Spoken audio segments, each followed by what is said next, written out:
राम विजयनगर के महाराज कृष्णदेव राय के बेहद अजीज और विद्वान मंत्री थे। आइए सुनते हैं उनकी बुद्धिमानी का एक नया किस्सा। राजगुरु की सवारी।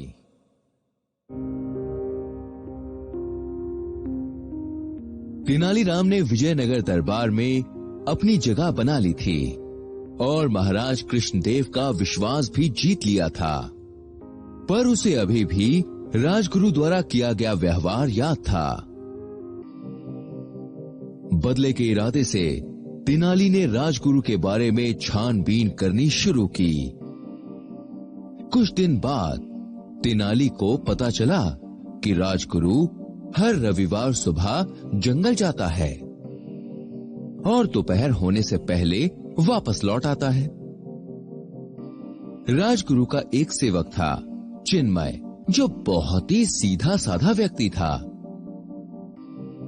एक दिन मौका पाकर तेनाली ने चिन्मय से बातों ही बातों में पूछा, चिन्मय, मैंने देखा है कि राजगुरु रविवार रोज सुबह जंगल जाते हैं।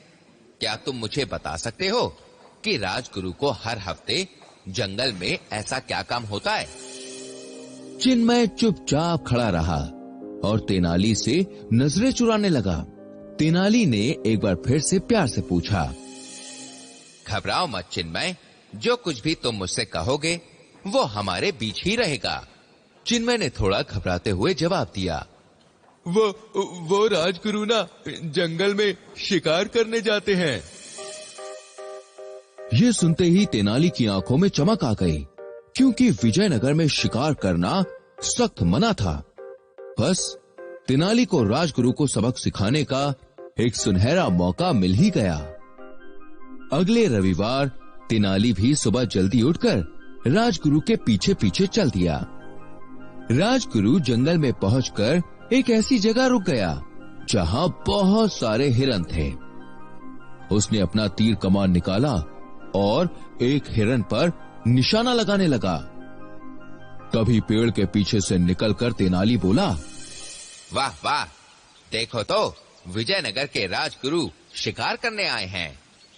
महाराज कृष्णदेव को पता चलेगा कि उनके राजगुरु शिकार विद्या में भी कितने विद्वान हैं, तो वो बहुत खुश होंगे।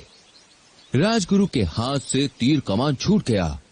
वो कांपते हुए तेनाली से बोला, तेनाली, मुझे माफ कर दो, तुम जो कहोगे मैं वो करने को तैयार हूँ।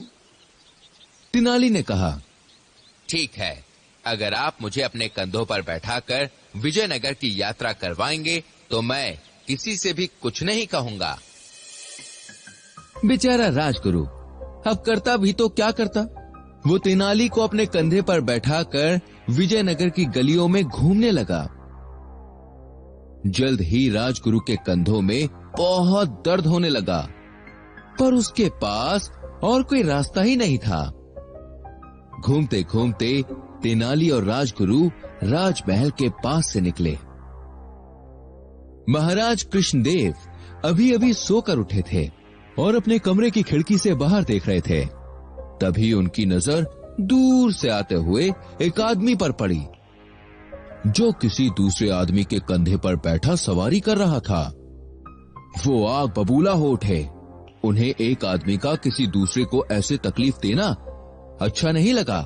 उन्होंने तुरंत अपने सैनिकों को बुलाकर सड़क की तरफ इशारा करते हुए कहा, जाओ और जो आदमी कंधे पर बैठा हुआ है उसे नीचे गिराकर मेरे पास घसीटते हुए लेकर आओ। इधर से तेनाली ने महाराज कृष्णदेव को गुस्से में सैनिकों को कुछ आदेश देते हुए देख लिया। वो समझ गया कि कुछ तो गड़बड़ है।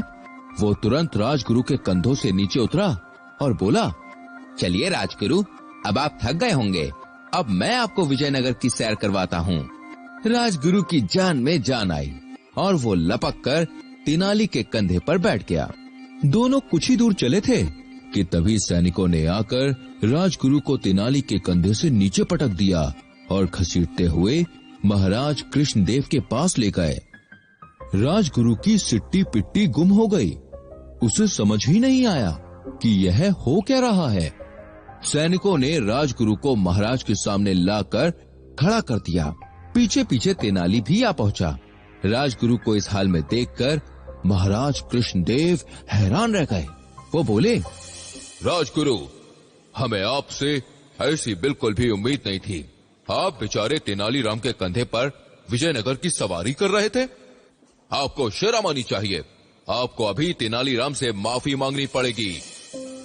राजगुरु जानता था कि ये सब तेनाली का किया धरा है, पर वो कुछ बोल भी नहीं सकता था, वरना तेनाली महाराज को सब कुछ बताकर उसे विजयनगर से हमेशा के लिए बाहर निकलवा देता।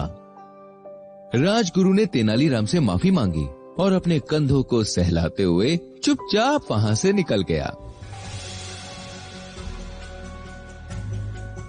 और तेनालीराम राजगुरु को सबक सिखाकर मन ही मन मुस्कुरा रहा था।